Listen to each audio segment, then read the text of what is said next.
السلام عليكم ورحمة الله وبركاته. اليوم جبنا لكم طريقة كلش سهلة لحفظ الكتابة أو الخط عن طريق برنامج الكتب. نبدأ بالطريقة إن شاء الله. هي طريقة كلش سهلة، يعني ما تحتاج أي شيء، فنبدأ بها إن شاء الله.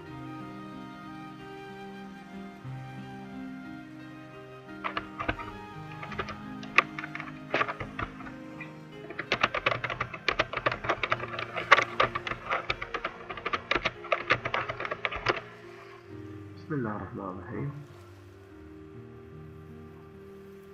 يعني أكثرية الطريقة يجوز يعرفوها أو يعني ما يعرفوها، فإحنا إن شاء الله يعني تستفادون منها.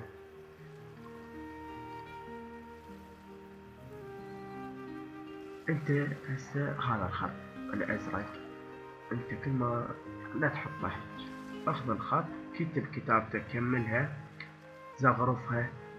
إذا تريد زغرفها عادي زغرفها، ما بيها زغرف الكتابة كلها لحد ما زغرف. أنا ما أقدر يعني أزغرف، أنا بيها كلمة الله، فراح أمسحها.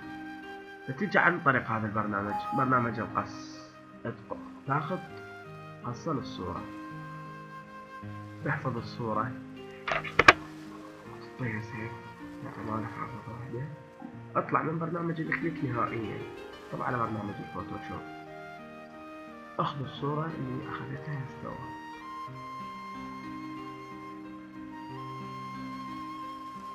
هاي الصورة اخذناها، هاي الصورة ما نستخدم لها هاي المساحة، هاي المساحة نفك الضغط، هاي المساحة هيش يعني شلون تمسح، بس هاي المساحة شلون تمسح مناطق معينة، فاحنا بهاي المساحة شرحنا نحدد، هاي المساحة نحددها، حدد البياض، ضغطة واحدة تاخذ الكلام كله، فقط بس الكلام. مساحة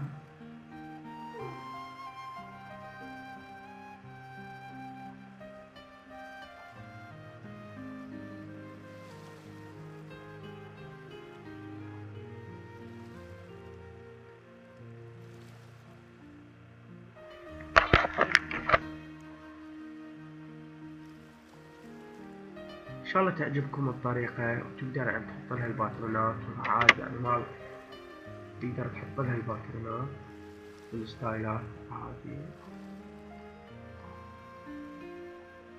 إن شاء الله تعجبكم الطريقة، يعني كل سهلة، يعني ما يحتاج لها أي شيء.